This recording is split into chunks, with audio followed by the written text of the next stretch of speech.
In July of 2012, I almost died.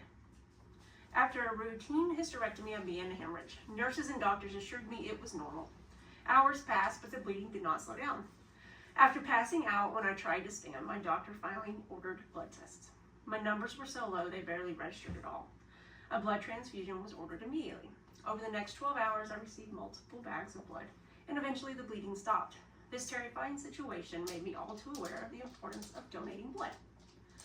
Records indicate that blood transfusions were used as early as the 17th century. Stanford Blood Center reports that the earliest recorded successful blood transfusion was in 1665.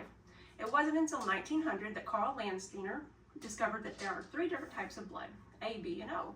2 years later, another blood type was found, AB. In 1940, a nationwide blood collection center was started in the United States. Medical News Today states that over 100 million blood units are donated annually worldwide.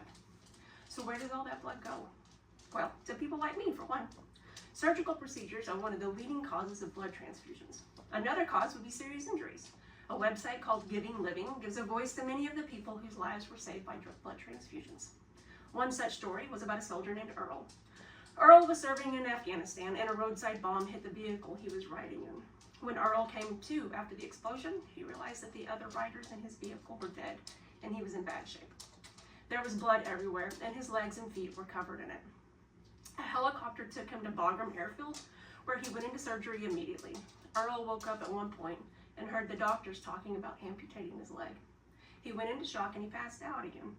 Earl was given many bags of blood and his leg was amputated. He would have died without that blood. Blood donation saved Earl's life. Childbirth is supposed to be a joyous occasion for celebrating the new mother and child, but too often something goes wrong. Chandra was one of those women. As a nurse herself, Chandra knew that blood transfusions were necessary in the labor and delivery unit from time to time. So Chandra didn't think she would ever be one that needed it though.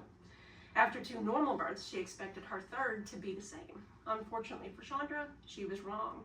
Shortly after giving birth to her 3rd child, she began to hemorrhage. She ended up getting 8 units of blood. Without blood donations, Chandra would likely not have made it home to her husband and her kids. And it's not just trauma and injuries that call for transfusions. Some people are born with disorders that require regular blood transfusions. Sickle cell disease is one of those. Heather's story explains just how hard it is to live with this disorder. From birth to her adult years, Heather has required transfusions multiple times. After being diagnosed with acute chest syndrome and finding out that there was no blood available for donation, Heather's family rallied around her and they all stepped up to donate. Another time she had to wait over 48 hours for blood when she had 3 pulmonary embolisms. During childbirth, Heather had a sickle cell crisis. After a C-section, her hemoglobin dropped dangerously low and she developed pneumonia. Again, she had to wait for blood.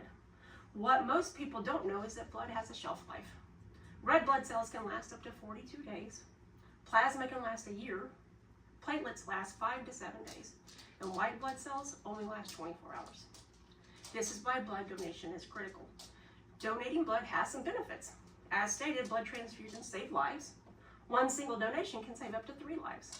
One study has shown that donating blood burns calories, as much as 650 calories per donation.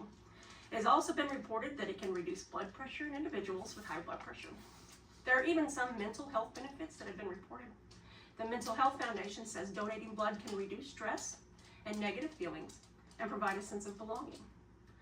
Also, when you donate blood, you get a free health checkup. There are requirements to donate, so they will check your temperature, your blood pressure, your hemoglobin, and your pulse. They also check for certain diseases like hepatitis B and C. Keeping track of this regularly helps you stay up to date on your health, and it can be done for free this way. Donating blood is critical in keeping your healthcare system thriving. Blood donation drives are common after disasters, which is a wonderful way to support your community in times of need. However, we also need to make sure we support our community regularly. It is fast and easy, and almost half of all Americans are eligible to donate. So join me in making a difference in someone's life. Donations are needed every single day. People like Earl, Chandra, Heather, and me would not be here today without it.